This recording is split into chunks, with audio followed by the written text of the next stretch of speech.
À l'ordre, s'il vous plaît. Je vous invite à prendre place.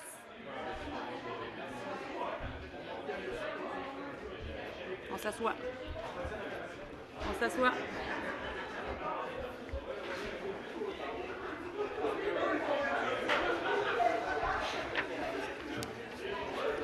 Est-ce qu'on m'entend?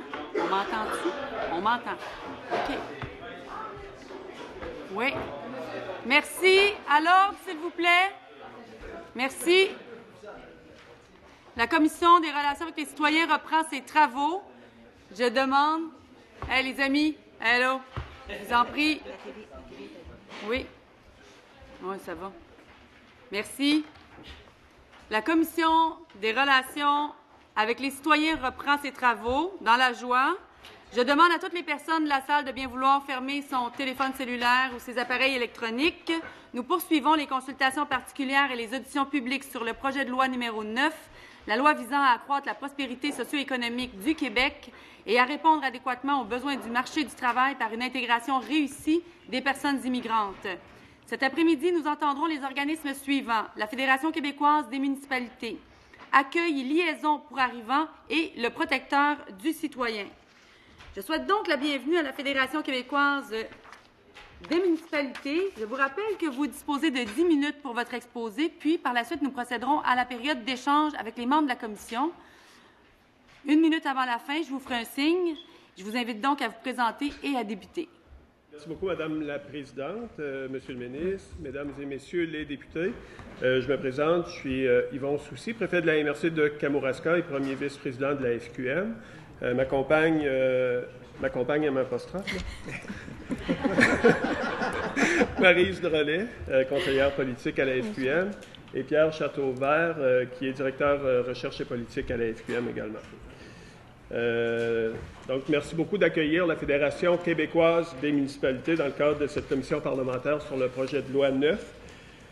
Fondée en 1944, nous célébrons cette année nos 75 années d'existence. La Fédération est le porte-parole des régions et regroupe près de 1000 municipalités locales et régionales au Québec. En fait, ce sont 4 municipalités sur 5 qui sont membres chez nous sur une base volontaire. Notre rôle est de faire entendre la voix des régions, de porter les ambitions locales et régionales et de défendre les intérêts des gouvernements de proximité. La Fédération québécoise des municipalités constitue le plus grand rassemblement du monde municipal au Québec. Lors de la dernière Assemblée des MRC du Québec, qui s'est tenue en décembre dernier, l'ensemble des préfets se sont positionnés sur des principes et des revendications en prévision du dépôt de ce projet de loi. De plus, notre commission permanente sur le développement social, les institutions et la démocratie s'est penchée sur la question le 18 février dernier. Le présent mémoire reflète donc la vision sur la régionalisation de l'immigration de l'ensemble des élus que nous représentons. La Fédération québécoise des municipalités accueille favorablement le projet de loi 9, loi visant à accroître la prospérité socio-économique du Québec et à répondre adéquatement aux besoins du marché du travail par une intégration réussie des personnes immigrantes, pour les précisions et les références à l'importance de la régionalisation de l'immigration qui y sont apportées. Cela fait plus de 10 ans que la FQM en fait la demande. Lors de son passage à la commission Bouchard-Taylor, lors des consultations sur les modifications à la loi sur l'immigration en 2016, fait ici même à cette commission. Nos demandes ont enfin été entendues. Nous sommes patients. Les commentaires et recommandations de la FQM porteront spécifiquement sur les articles visant la mise en œuvre de la régionalisation de l'immigration, le rôle des municipalités locales et des municipalités régionales de comté.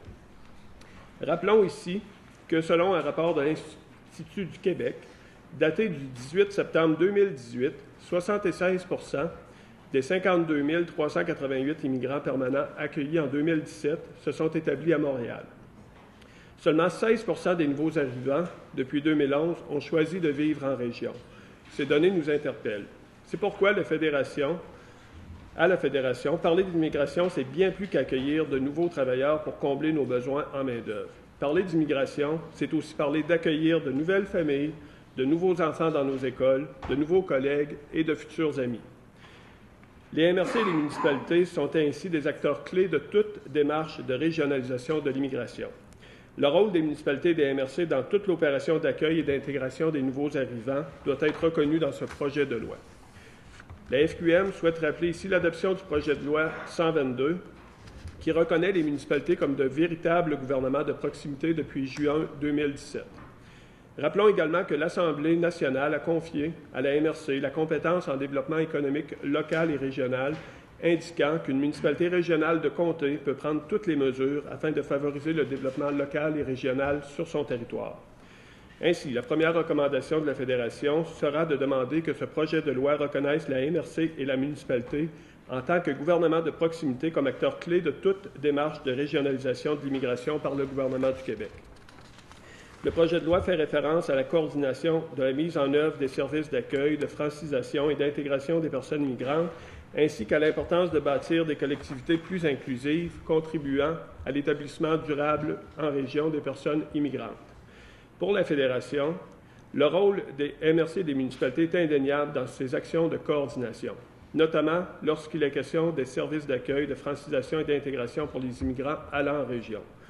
Bien sûr, ces responsabilités de coordination confiées aux municipalités et aux MRC devront être accompagnées d'une décentralisation des ressources financières à la hauteur de ces responsabilités. Il en va de même pour les interventions de promotion de la part de l'immigration au dynamisme des régions ou toute autre opération de promotion et de mise en valeur de la vie en région.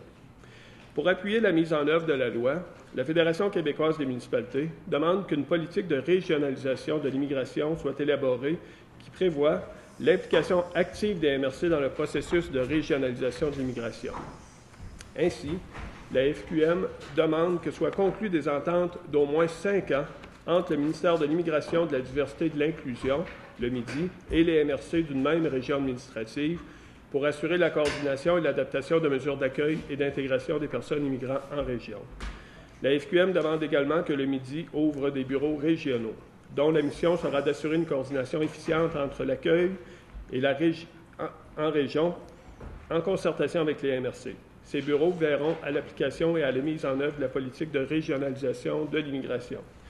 La FQM demande que soit reconnu le rôle des MRC et de leurs services de développement économique dans tout le processus d'identification des besoins de main-d'œuvre, de sélection des travailleurs immigrants qui seront invités à s'établir en région.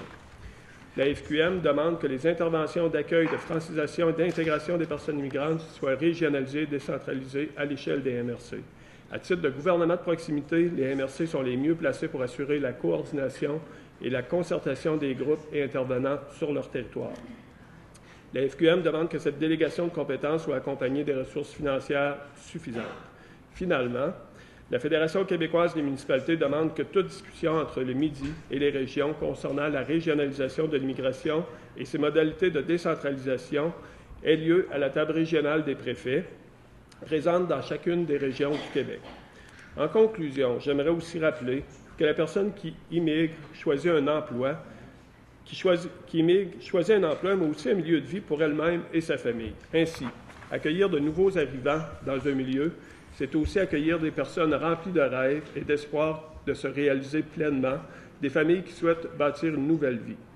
Les municipalités et les MRC sont les mieux placés pour comprendre et répondre localement et rapidement aux besoins des nouveaux arrivants et, ce faisant, facilitent leur intégration. La reconnaissance et le respect des champs de compétences de chacun des paliers de gouvernement, comprenant les gouvernements de proximité, que ce soit les MRC ou les municipalités, devront être inscrits dans la loi pour assurer le succès de toute démarche de régionalisation de l'immigration, et ce, dans le meilleur intérêt de la société québécoise tout entière. Je vous remercie et nous sommes prêts à répondre à vos questions. Merci. Merci pour votre exposé. Nous allons maintenant débuter la période d'échange. Monsieur le ministre, la parole est à vous. Madame la Présidente, Monsieur Soucy, Monsieur Châteauvert, Madame Drolet, bonjour. Merci d'être à l'Assemblée pour venir présenter votre mémoire.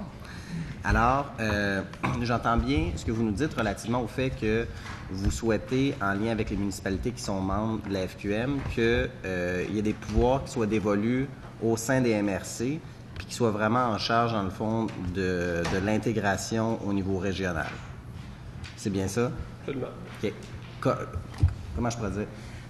Comment est-ce que le rôle du ministère de l'Immigration peut s'inscrire en lien avec la proposition que vous faites? Parce que là, depuis l'an passé, je crois, il y a 21 ressources du ministère de l'Immigration dans les bureaux de Service Québec, de l'emploi.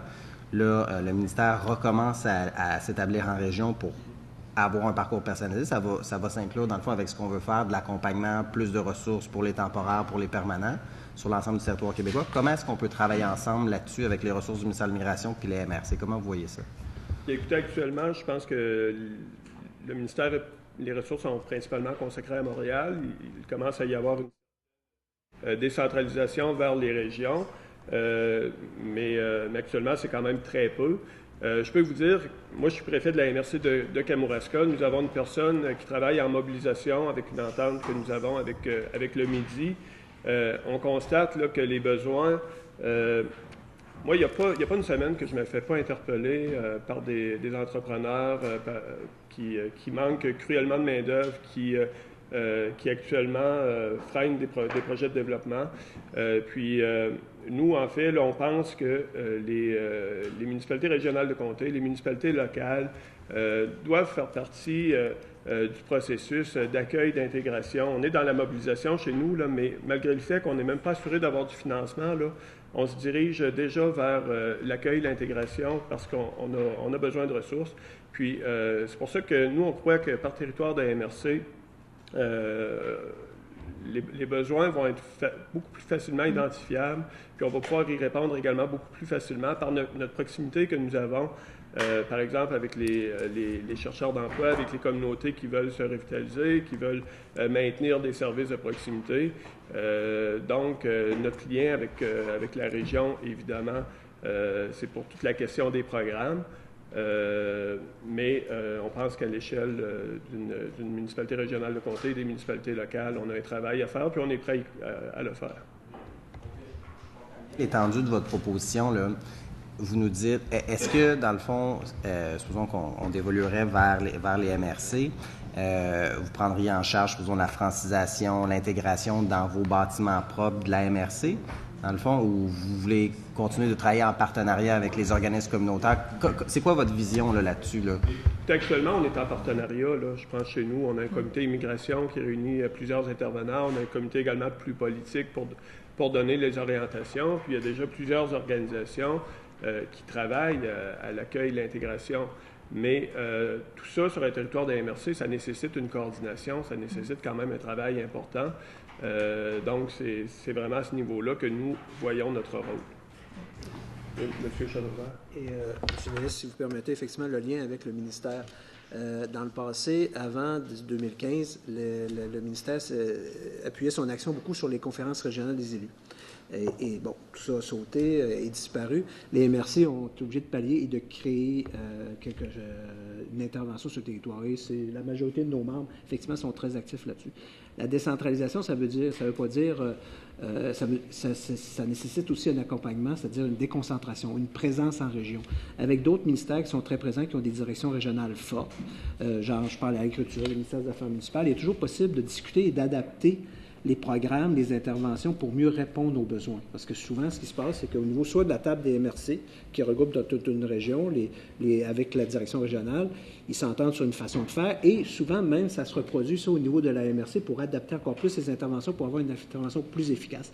C'est ce modèle-là qu'on aimerait beaucoup développer avec vous. M. Soucy a développé effectivement son expérience, qu'on la voit un peu partout sur le terrain, mais que vous soyez là, que le ministère soit davantage présent et avec des gens qui sont capables d'adapter les mesures en fonction des besoins. Donc, pas nécessairement qui reproduit ce qui vient de Montréal, du central, mais aussi capable d'adapter pour mieux intervenir. Parce que des histoires, des exemples, on en a plein, des cas absolument magnifiques, mais parce que ça ne correspond pas à telle règle et tout ça, le projet est refusé, alors qu'il y aurait pu avoir des impacts positifs.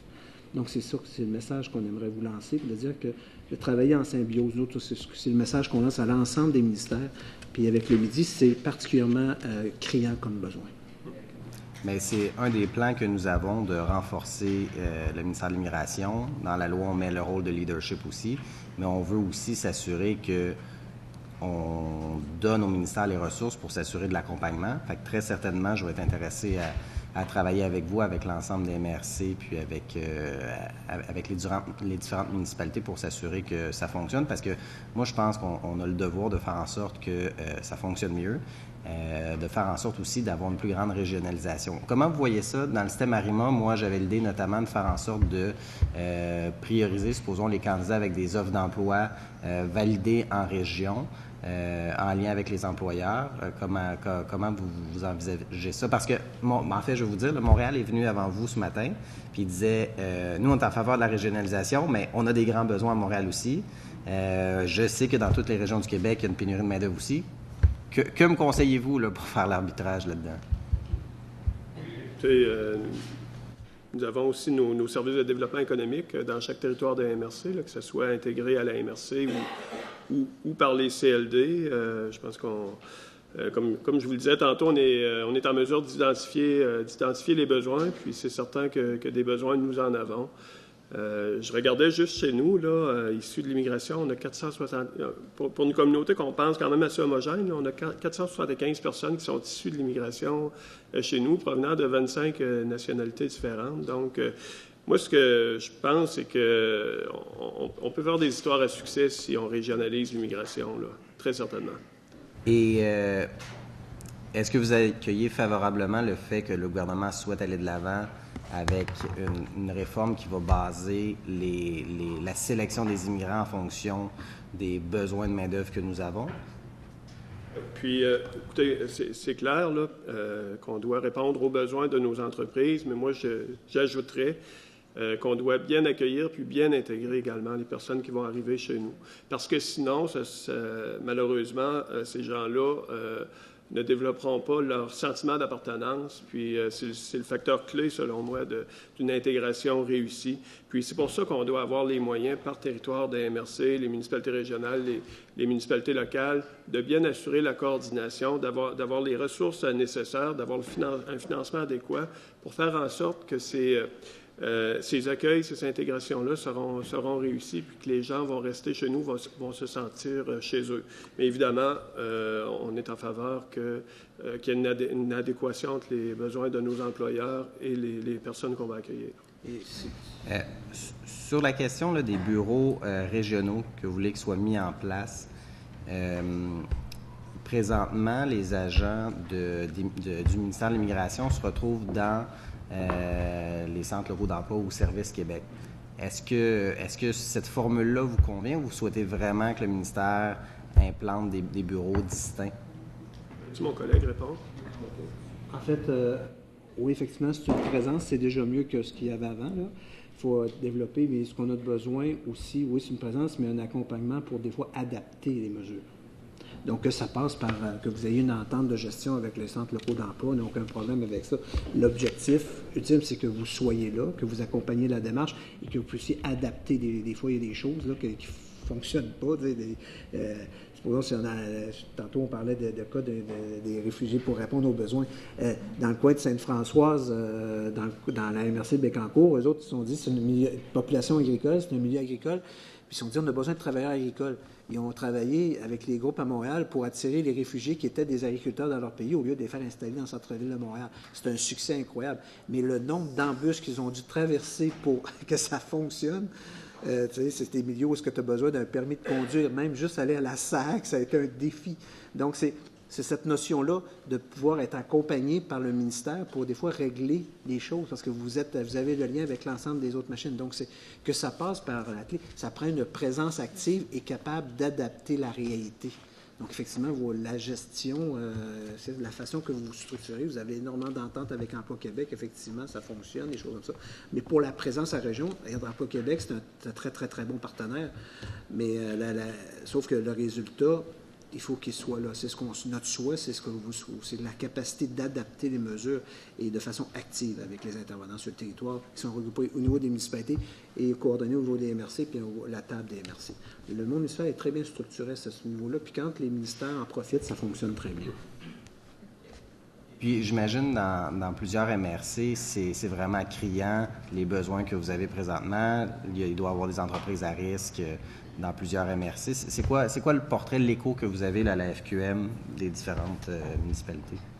L'an dernier, on a produit une étude sur justement la réalité économique puis de l'emploi. On vous la fera parvenir, mais qui a fait un bruit certain sur le fait que même si les taux de chômage baissent, la réalité, c'est que la main-d'œuvre, les emplois s'en vont, les emplois quittent. Mais on va vous transférer à votre cabinet, puis aussi aux membres de la commission, là, cette étude-là, puis on vous invite tous d'en prendre connaissance. Vous allez voir que même si des fois les chiffres sont bons, à l'arrière de ça se cache une réalité. Le nombre d'emplois réels diminue et le nombre de personnes pour occuper des emplois qui sont disponibles diminue également. Étant donné le vieillissement et tout ça. Donc, il y a vraiment une problématique et c'est l'avenir des régions là, qu'on pense que, on parlait toujours il y a quelques années, taux de chômage important. Non, c'est l'inverse qui se passe actuellement.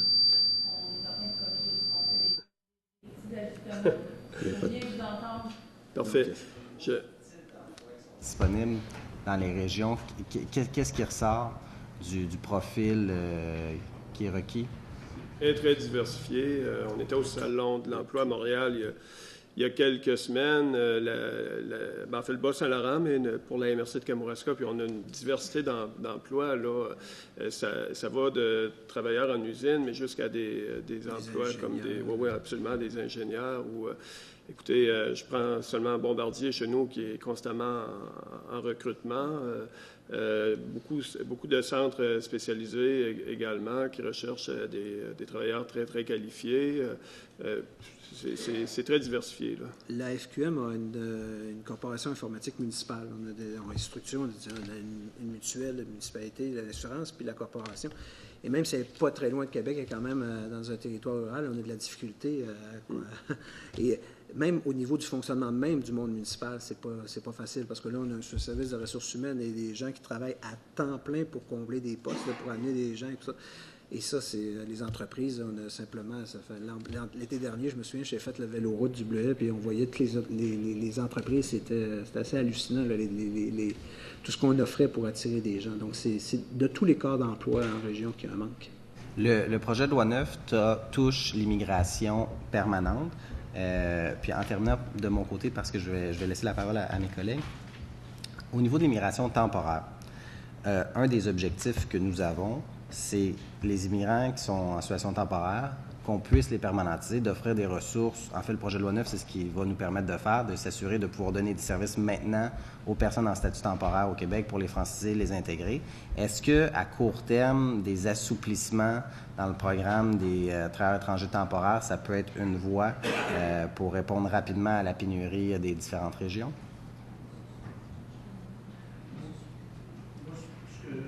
Ce qu'on peut vous dire, c'est que toute mesure est nécessaire. Toute mesure est nécessaire de faciliter les choses. Parce que des gens qui contactent les services de développement puis qui ont déjà des liens avec des entreprises, mais qui ne sont pas capables d'accueillir parce qu'il y a des blocages au niveau de la structure, toute mesure est nécessaire. Parce que c'est l'étude qu'on va envoyer à la commission pour, vous allez voir, c'est criant les besoins. Puis là, il y a une question d'avenir et effectivement, de la structure économique des régions. Donc, c'est le message qu'on veut vous lancer aujourd'hui. Puis je conclurai que moi comme élu, comme préfet de MRC, là, je ne peux pas concevoir qu'actuellement des entreprises, puis j'en ai encore rencontré un entrepreneur ce matin, puis qui nous disent qu'il manque de main-d'œuvre actuellement. Les gens ne peuvent pas offrir les services auxquels leurs clients s'attendent. Les gens mettent le frein sur des projets de développement, même de consolidation d'entreprise pour quelqu'un, pour un élu. Là, puis je pense que c'est la même perception pour tous les élus. On souhaite que nos territoires se développent, puis lorsqu'on voit que nos entreprises, malheureusement, ne peuvent pas le faire, bien, on se sent assez démunis. Merci. Merci, M. le ministre. J'invite maintenant le député de Beauce-Sud à prendre la parole. Vous pouvez m'indiquer le temps qu'il nous reste? Il vous reste 9 minutes 8. 9 minutes, parfait. Merci beaucoup. Alors, bonjour, content de vous voir et de vous revoir. D'ailleurs, on a un rendez-vous ensemble vendredi avec la FQM pour parler de différents enjeux qui touchent la jeunesse québécoise. Alors, on aura la chance, effectivement, de discuter à nouveau de l'occupation du territoire. de l'importance de nos régions et de parler également de la ruralité, qui est un mot très rare ici à l'Assemblée nationale parce qu'au-delà, bien entendu, des régions qu'on utilise, on a des municipalités qui ont moins de 1000 personnes, moins de 500 personnes et qui ont des défis extrêmement précis, entre autres au niveau de l'immigration. Tout à l'heure, hier, en fait, ma collègue, la députée de Bourassa-Sauvé, nous rappelait à juste titre que l'immigration, c'est autre chose que seulement un emploi. Et c'est vrai. La survie des écoles de village dans nos régions, dans nos plus petites municipalités, c'est important. La survie de nos cégeps, de certains programmes également dans nos cégeps, des centres universitaires également dans nos régions. Alors, on voit à quel point que l'immigration, c'est un enjeu qui est social, qui est économique et qui est fort important pour le développement de nos régions. Tout ça m'amène à vous dire que, compte tenu de tous les défis qu'on a et des défis que les MRC ont, vous en avez pas mal de défis. Et entre autres, depuis l'abolition des CLD, qui dans certaines régions ont été mis avec les MRC, d'autres ont demeuré avec une certaine autonomie, avec les gouvernements de proximité dont vous vous revendiquez, selon l'ancien précédent gouvernement, mais également avec le nouveau gouvernement, vous en avez pas mal dans votre cours. Vous faites même l'objet vous-même de pénurie de main-d'œuvre pour avoir des directeurs municipaux, pour avoir des secrétaires dans vos municipalités. Vous avez des enjeux également pour livrer la marchandise, même dans ce qui doit être une municipalité au Québec. Alors, ma question est la suivante. Lorsque d'ailleurs, je tiens à saluer votre mémoire qui est assez incroyable, où je retrouve des mots en faveur de l'ajout de cet article « Appuie le projet de loi ». Donc, c'est très intéressant à lire tout ça. D'ailleurs, qui votre appui, faut-il le rappeler, corrobore ce qu'on entend auprès des entreprises dans les régions du Québec qui sont très satisfaits de ce projet de loi. Alors, ma question, compte tenu de tout ce travail que vous avez à faire dans vos municipalités, les enjeux qui touchent nos MRC au Québec, comment pourrions-nous être efficients en ajoutant tout ce volet-là au niveau de l'immigration, qui d'ailleurs, à juste titre, se retrouve dans certains carrefours jeunesse-emploi, par exemple, avec des ententes qui avaient été développées, avec les bureaux régionaux du Midi. Alors, comment pourrions-nous atteindre cet objectif-là face à tout le travail que je viens de vous exposer, que vous avez déjà devant vous? Écoutez, je vous ramène à l'exemple de la MRC de Kamouraska. On le fait là, depuis un peu plus d'un an. On est dans la phase mobilisation, mais je vais vous dire qu'on s'est vite rendu compte, en faisant le portrait, qu'on était même rendu beaucoup plus loin, qu'on était beaucoup plus rendu à répondre concrètement aux besoins de nos employeurs.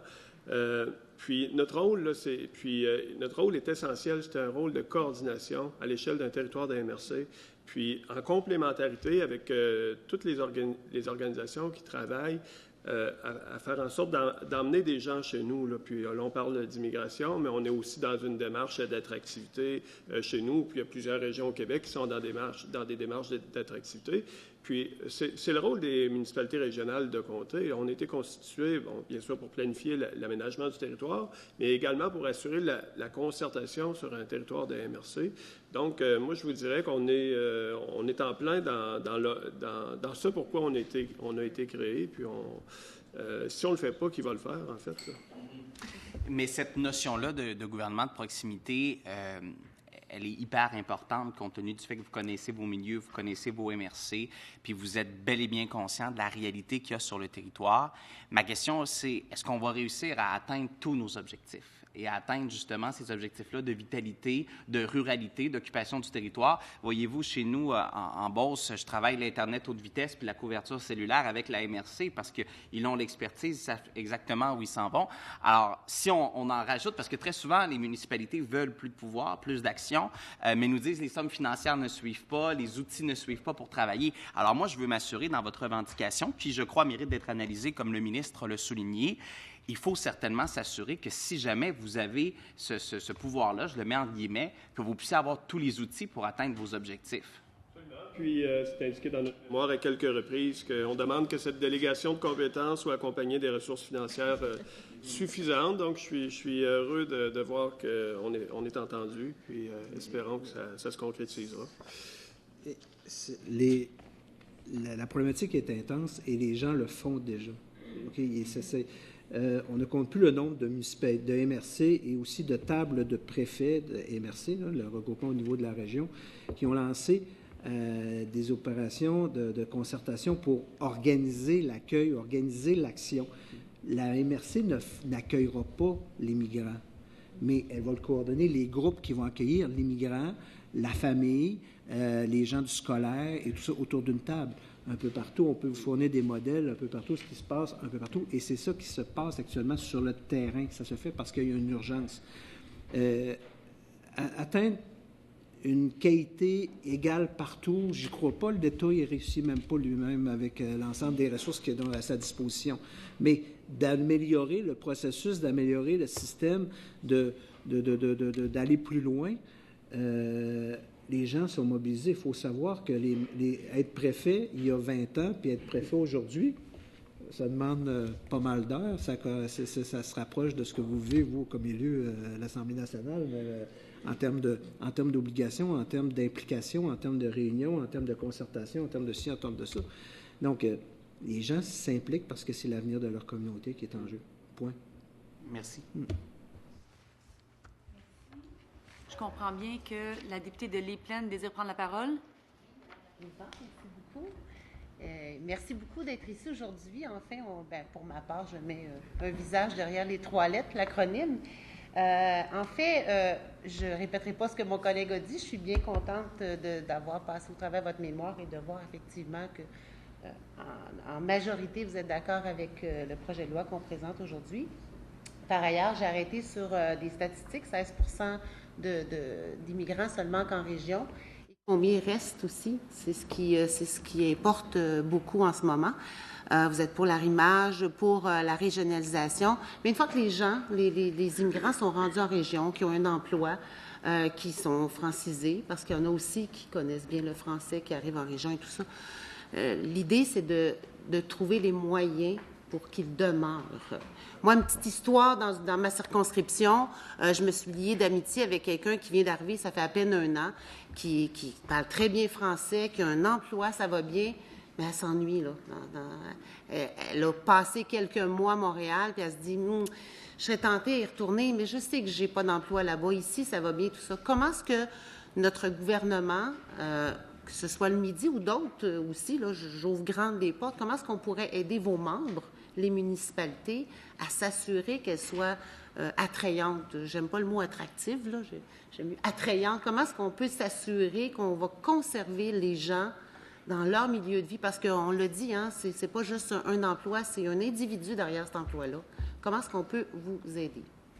J'ai déjà entendu là, que ce qu'il faut créer le plus rapidement, c'était une présentation que j'avais eue, je vous parlais tantôt du sentiment d'appartenance, c'est créer rapidement des souvenirs heureux pour ces gens-là. Donc, il faut vraiment, ça prend des communautés qui sont mobilisées. Là. Je vais prendre Saint-Alexandre de Kamouraska chez nous, là, qui a une importante usine, puis qui accueille des travailleurs temporaires, une cinquantaine, de façon continue. Puis la communauté, en majorité, ce sont des Philippins. La communauté est mobilisée là, derrière ces gens-là pour faire en sorte qu'ils se sentent chez eux, que ce soit parce que, comme je le disais tantôt, c'est pas juste d'accueillir des gens pour combler les besoins de nos entreprises, c'est d'accueillir des gens qui vont participer à la collectivité, qui vont être, espérons-le un jour, des concitoyens, qui vont participer à la vie de la communauté. Donc, je vous dirais que c'est toute une communauté qui doit être en œuvre, puis les municipalités là, mettent en branle une foule d'initiatives. Là. Je pense, par exemple, aux politiques familiales, les comités de développement, les comités famille. Il y a une multitude de comités dans nos municipalités qui font en sorte qu'ils peuvent être mis à profit pour faire en sorte que ces gens-là soient bien entourés puis soient bien accueillis. Donc, quand on disait, il y a une responsabilité partagée dans tout ça. Là. Le ministère, évidemment, a une responsabilité. Les MRC, un rôle de coordination. Puis les municipalités locales, un peu plus, un rôle beaucoup plus terrain là, au niveau de tous les organismes. Merci, Madame la Présidente. Je suis désolée. Je cède maintenant la parole à la députée de Saint-Henri-Sainte-Anne. Alors, très content de vous voir ici. Et puis, la dernière fois, c'était à l'Apocatière, là, c'était à Québec. Hein? On pourra renouveler l'expérience à l'Apocatière. Écoutez, je vais faire du pouce sur ce que ma collègue des Plaines disait par rapport au rôle qui est plus large que simplement l'emploi. Certaines personnes qui sont venues nous présenter leur mémoire ici nous ont dit que, bon, on comprend bien l'objectif d'arrimer davantage les besoins de main-d'œuvre avec l'immigration, mais c'est beaucoup plus large que ça, on l'a dit à maintes reprises. quels sont les éléments que vous aimeriez voir, sur lesquels on devrait davantage insister dans le projet de loi, qui ferait en sorte qu'on prendrait d'autres éléments en considération par rapport à l'intégration comme milieu de vie, pas seulement l'emploi, mais d'autres choses que vous aimeriez voir. Vous dites, dans un monde idéal, là, dans le projet de loi, j'aurais mis A, B, C en plus, parce que ça donnerait une perspective beaucoup plus générale de l'intégration dans les municipalités. Écoutez, comme je le disais, lors de la lecture, on salue le fait qu'il y a une volonté de régionaliser l'immigration. Ça, c'est une demande que nous avions depuis longtemps. Puis concrètement, je crois que ce qu'on veut voir, c'est d'avoir les moyens là, pour que cette régionalisation de l'immigration-là se fasse comme il faut dans nos territoires de MRC. Donc, les moyens, ce sont les ressources à notre disposition, les ressources humaines, les ressources financières, de bonnes ententes avec le ministère, pas du court terme. Là, regardez actuellement, chez nous, on est dans la phase mobilisation. On a décidé, là, le Conseil, on est unanime à dire qu'il faut poursuivre, mais on n'est même pas assuré d'avoir le financement. On imagine qu'on va l'avoir, mais en tout cas, actuellement, on n'est même pas assuré d'avoir le financement. Donc, on aurait besoin d'ententes à long terme. Nous, dans notre mémoire, on dit des ententes au moins de 5 ans entre le ministère et les MRC. Là, à ce moment-là, on pourrait vraiment planifier de façon adéquate là, tout le processus d'accueil et d'intégration. Est-ce que ça se résume, selon vous, à simplement avoir les bons moyens financiers? Parce que ça se peut que la réponse soit oui. Non, mais d'un point de vue, le ministère vous accorde les moyens financiers nécessaires, ou est-ce qu'il y a d'autres éléments que vous aimeriez voir? Non, en fait, c'est comme on indique dans notre mémoire, il y a toute une structure, il y a une approche, une implication, en fait, une association avec les intervenants locaux, notamment au niveau de l'identification des emplois disponibles. Chaque MRC a un service de développement économique ou CLD, ça dépend s'il est intégré ou pas. Ces gens-là, lorsqu'on parle de ces gens-là, on parle aux entreprises, ils sont en connexion avec les entreprises, donc ils sont capables d'identifier des besoins.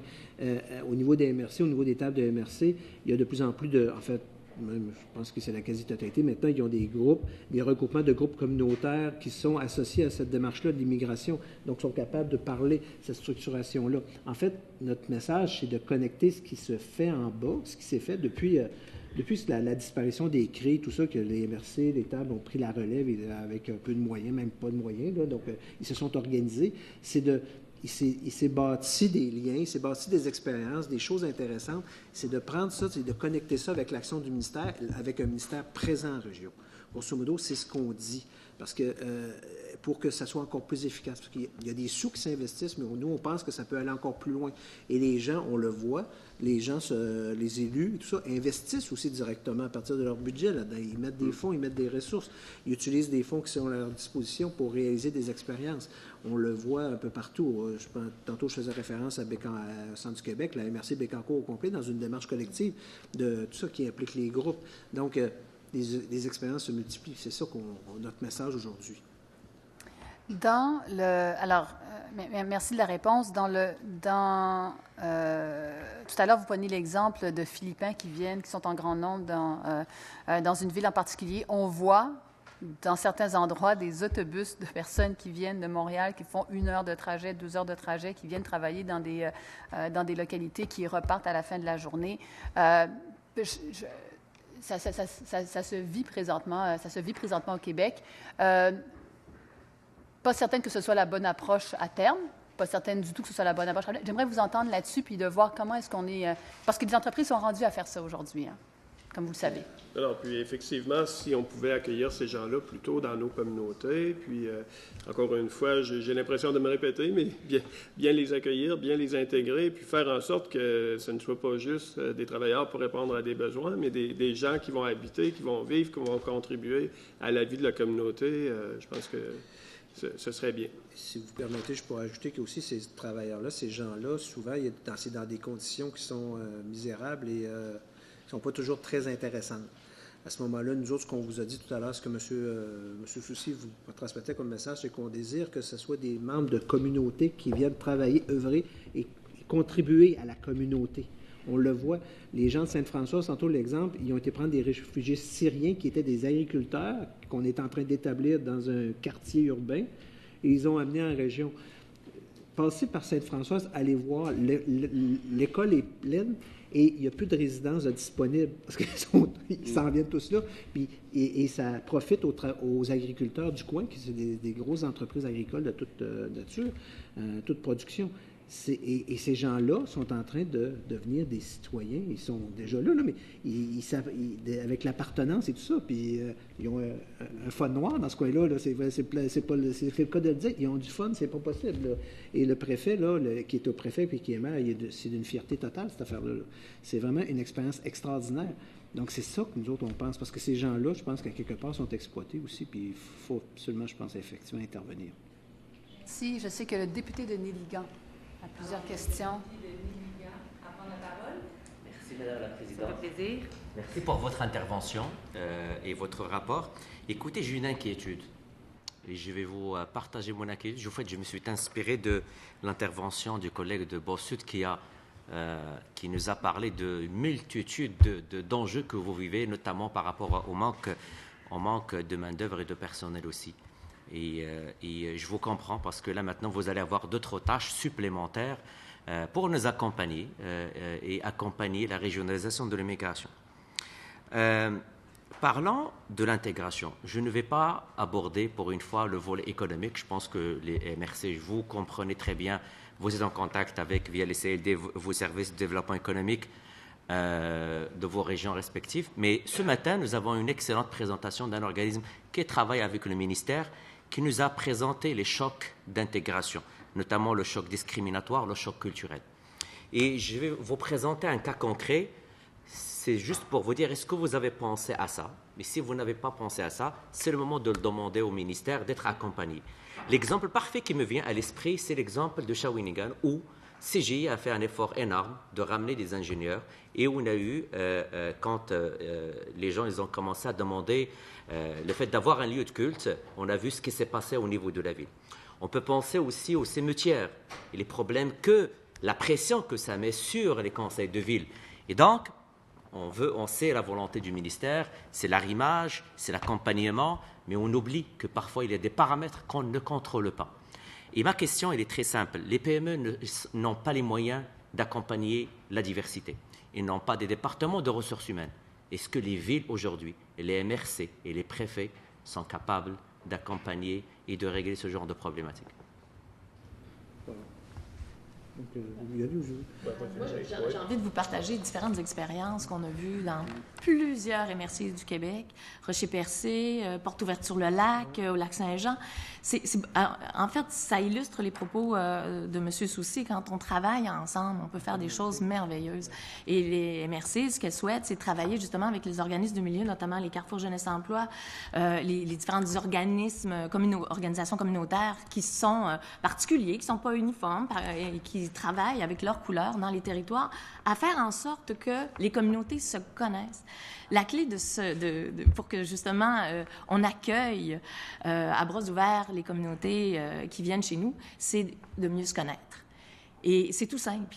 Et les différentes organisations prévoient différentes activités, des soupers, des dîners, où on se partage nos cultures. Et une fois qu'on se connaît mieux, les demandes particulières qui nous arrivent, elles sont beaucoup mieux accueillies et beaucoup mieux respectées aussi. Alors, il y a plein d'exemples comme ça. C'est sûr qu'on ramène toujours les situations qui ont été plus difficiles ou mal vécues, mais les exemples à succès, il y en a plein au Québec. Et c'est sur ces exemples-là qu'on dépose nos recommandations. Il faut qu'on travaille ensemble. Et au contraire, justement, on va sauver énormément de sous et d'énergie à mieux se concerter, arrimer nos interventions et faire en sorte que, justement, les gens qu'on accueille soient heureux du choix qu'elles auront fait de venir en région pour maintenir. Vous avez vu dans les chiffres qu'on a sortis, je pense qu'on a besoin d'équilibrer un petit peu l'accueil des personnes qui viennent à l'étranger dans nos belles régions du Québec. Je n'ai aucun doute par rapport à ça. Et écoutez, moi-même, j'ai eu l'occasion de parcourir le Québec en long et en large, mais nous avons des faits devant nous. Si on suit la stratégie de régionalisation, qu'on veut tous la réussir, c'est que si on veut que les municipalités, les MRC, les préfets jouent un rôle très important, moi, à mon avis, je pense que c'est une charge supplémentaire au-delà de ce que vous avez au quotidien pour vos citoyens. C'est ça mon inquiétude.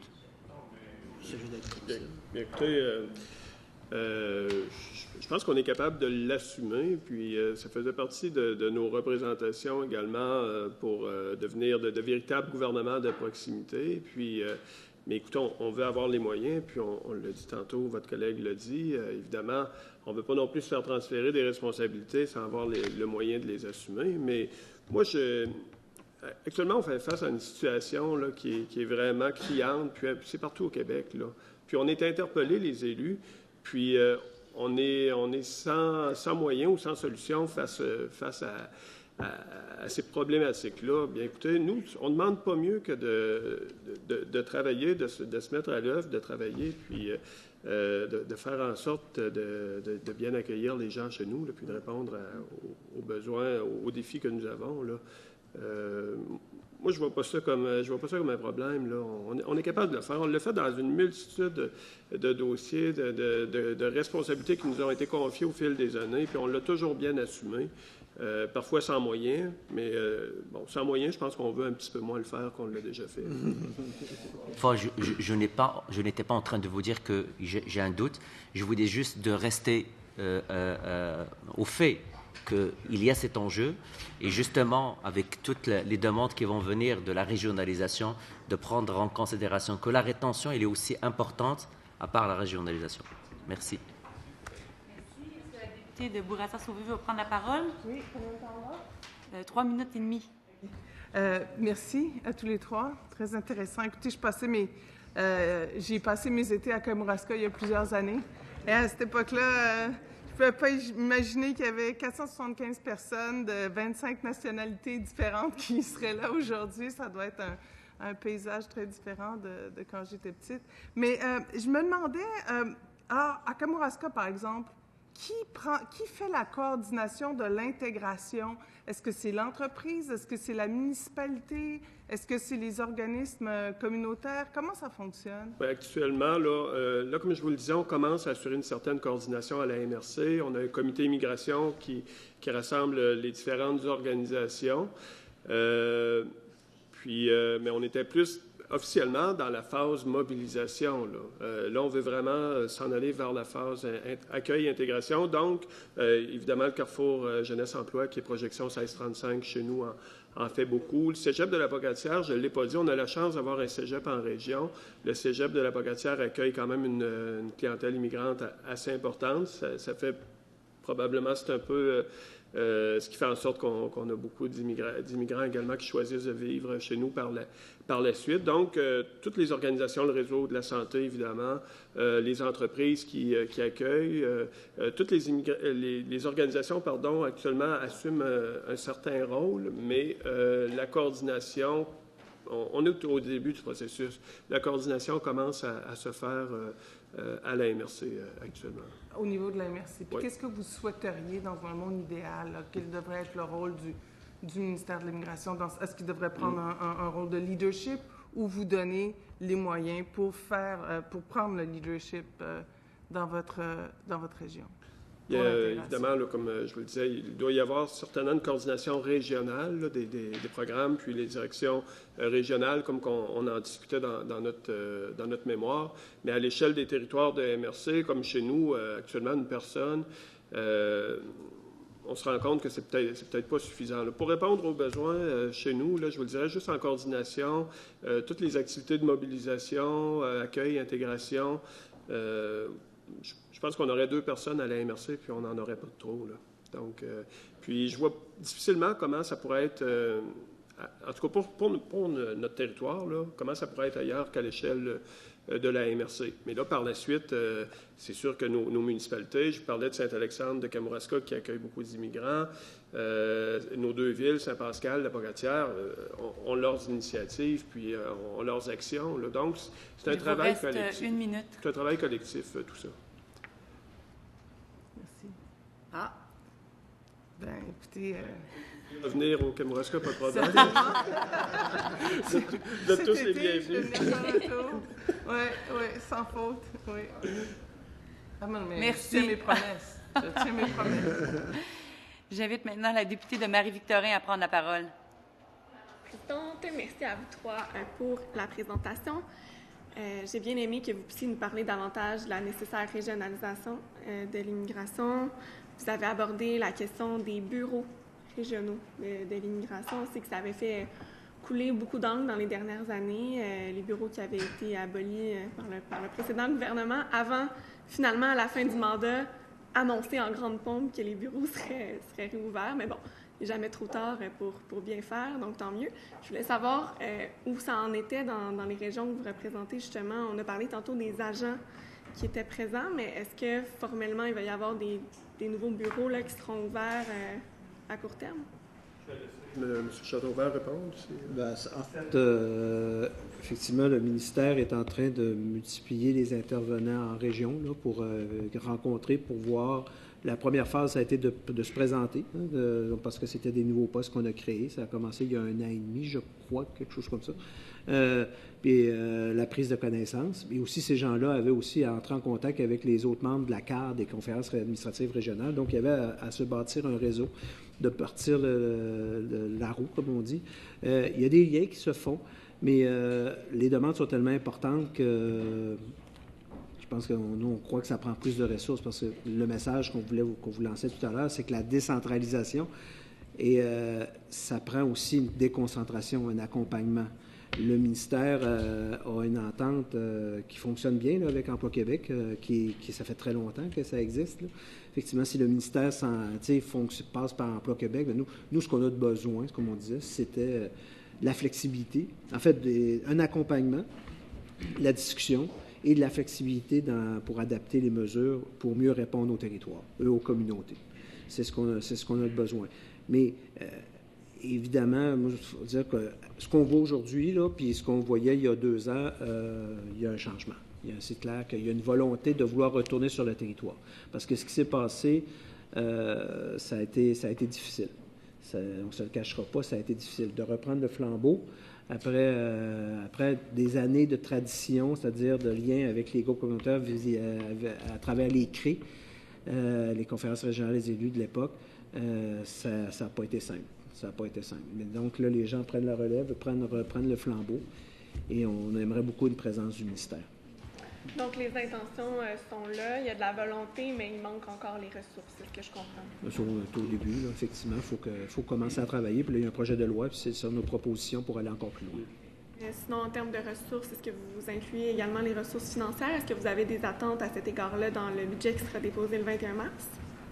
Oui, absolument. Là, puis c'est mentionné à plusieurs reprises dans notre mémoire. Là, on a besoin des ressources financières pour bien accomplir ces mandats. Il vous reste moins d'1 minute. Oui, puis des ententes à long terme, évidemment. J'imagine que c'est la même chose aussi pour les organismes qui sont sur le territoire de vos municipalités, pour toute la notion de médiation interculturelle à laquelle vous faisiez référence, tant pour les gens qui arrivent ici que pour la société d'accueil dans les régions que vous représentez. Oui. Je pense que pour la société québécoise, tout ça sera gagnant, là, puis autant pour les régions du Québec qui en ont besoin. Ouais. Merci. Merci. Merci. J'invite maintenant le député de Laurier-Dorion à prendre la parole. Bonjour, messieurs, dames. Et à la page 11 de votre mémoire, vous demandez que les services d'accueil et de francisation soient adaptés aux réalités, qu'ils se fassent localement. Est-ce que vous en demandez la coordination des services d'accueil et de francisation? Et plus concrètement, comment vous pensez, quelle est votre vision, quelle formule de francisation privilégiez-vous? En fait, ce qu'on dit comme message, dans une communauté en région, et on le voit, et là je fais référence à Sainte-Françoise, parce qu'il y a des gens qui ne... L'expérience de Sainte-Françoise, puis il y en a ailleurs, on a nommé Rocher-Percé, on a un peu partout sur le territoire, avec des groupes qui sont là en termes de francisation, des groupes populaires et des intervenants aussi qui sont engagés par soit la MRC, la municipalité, ou avec l'aide souvent du ministère, ou à partir des propres fonds. Ça va c'est très rapide. C'est un milieu francophone très complet avec les échanges, les activités qui sont organisées, ça se fait de façon très, très, très rapide. Mais c'est certain qu'il y a, comme M. Soucy disait, il y a un défi de coordination, de structuration. Il y a des intervenants sur le territoire et ça, c'est qu'on dit, c'est que ça devrait être coordonné, la MRC, la table des MRC, tout ça, puis de structurer. Mais c'est certain que ce n'est pas la municipalité, ce n'est pas la MRC qui peut faire ça. Ce sont des groupes, ce sont des commissions scolaires. Des fois, c'est le soir avec le professeur qu'on demande, là, parce que le professeur qui enseigne aux enfants, bien, le soir, il va, et souvent aussi avec la collaboration des entreprises locales. Tout ça se fait, c'est une coopération, puis c'est une collaboration de tout le monde qui se met ensemble pour arriver, parce que le besoin, le propriétaire de l'entreprise, l'agriculteur qui a besoin d'un réfugié, de la force de travail pour faire fonctionner sa ferme, il prend aussi les moyens. Ils mettent en place, dans une région, il y a une ferme de coopérative, justement pour pallier aux autres problèmes, des problèmes des agriculteurs, qui ne sont pas nécessairement juste agricoles, là, tout ce qui est à côté. Donc, ces gens-là s'organisent pour accompagner les travailleurs qui sont saisonniers, les travailleurs, les immigrants, des choses comme ça pour la francisation. Donc, ils font appel à toutes les ressources disponibles sur le territoire, puis ils s'arrangent pour que ça fonctionne. Mais il faudra aller plus loin. Si vous le permettez, j'ai repris souvent une phrase de mon président que j'apprécie. En fait, je pense que si on accueille des immigrants en région, puis dans des régions francophones comme la nôtre, là, des problèmes de francisation, là, au bout de quelques années, il n'y en aura pas. Là. Il n'y en aura pas. Puis en plus, peut-être qu'ils gagneront un accent coloré comme l'accent des îles, ou peu importe, là, et de la Gaspésie. Mais on pense que dans un milieu francophone comme chez nous, à pratiquement 100%, là, c'est beaucoup plus facile pour une personne immigrante de s'intégrer dans la communauté, de se franciser facilement, parce que les occasions sont beaucoup plus grandes. Le projet de loi prévoit que le ministre peut imposer des tests de valeurs et linguistiques. Est-ce que vous pensez que c'est une bonne façon de retenir la main-d'œuvre en région? Et comme je vous le disais, moi, je pense bien que si quelqu'un arrive au Bas-Saint-Laurent, puis qui a encore des problèmes avec la langue au bout de 3 ans, là, c'est pas parce qu'il n'aura pas essayé, là. ça devrait bien aller. Puis je pense chez nous, écoutez, je pense... Il vous reste moins d'1 minute. Oui, oui. Je pense pas qu'actuellement, ça cause problème. Là, les gens qui arrivent chez nous, dans des communautés francophones, la francisation se fait, selon moi, beaucoup plus facilement. C'est comprenable. À Montréal, bien, les communautés sont présentes, les gens se retrouvent. Puis je pense que je ferais la même chose si j'étais dans un autre pays puis que j'avais la chance d'être dans ma communauté. J'aurais plus de difficulté à apprendre la langue du pays que si je m'en vais en région dans un autre pays. Merci. Merci beaucoup. Merci beaucoup. Je vous remercie pour votre contribution aux travaux de la commission. Et je suspends les travaux quelques instants afin de permettre au prochain groupe de prendre place. Merci.